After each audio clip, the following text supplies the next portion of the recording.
Alright, I'm going to go ahead and put this piece on here and around here in this corner. Kind of show how I put it all together. Obviously there's more than one way to do it, but the easiest way, I think. So first off, I get a measurement against here. So I got 11 1/4. Go ahead and mark my 11 1/4. And then you go out another 3/4, another inch. See how that all falls together here. Here I'm going to go ahead cut the top.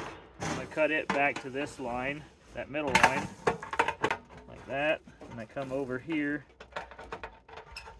I'm going to cut that. Okay, that got it cut like that. And here, my 11 1/4. Cut that off. Cut this thing off completely.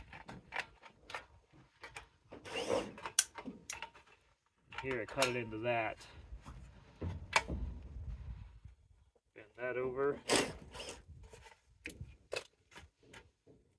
And bend that over like that.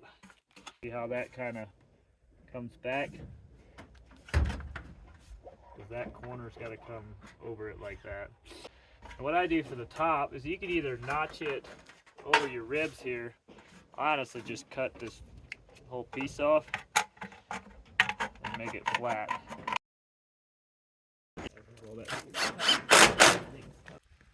Kind of make that look level. I kind of make that to where that would line up perfectly with that, coming up with the angle. Looks pretty close.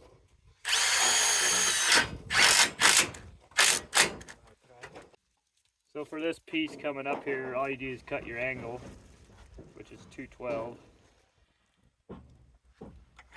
like that. And you get that cut. Then you got to do the same thing we did here and go back like a 3/4, which I'm just going to take a good guess,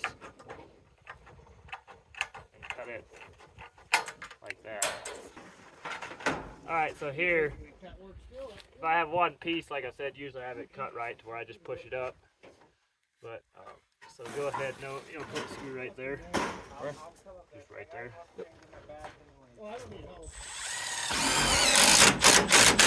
Right finger.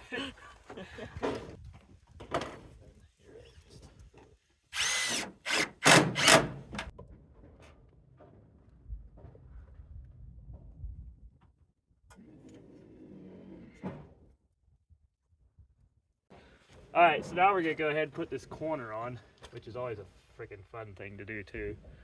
So what I'm going to do here is I measured from here down, got my cut there, then obviously I'll make my cut here, and then measured from here down to here, then I'll make my cut there. So kind of a lot of cutting, different variations, but it'll all fall together.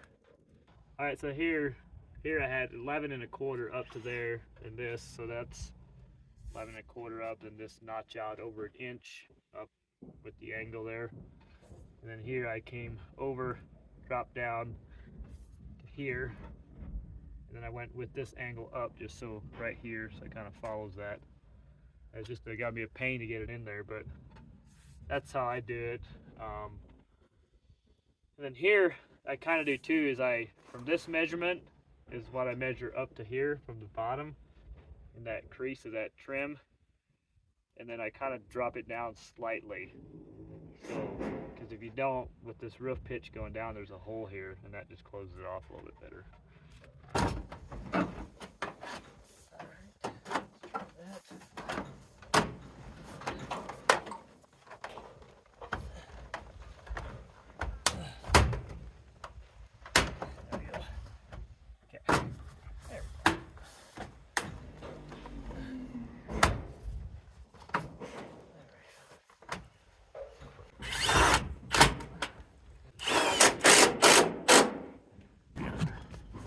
So right here, this comes down now, then this kind of goes up.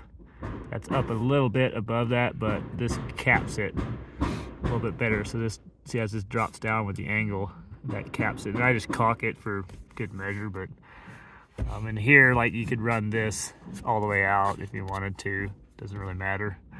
As long as you got something at some point, this could kind of run out to here, but at some point then you got to cut all that. I don't know. It's probably good.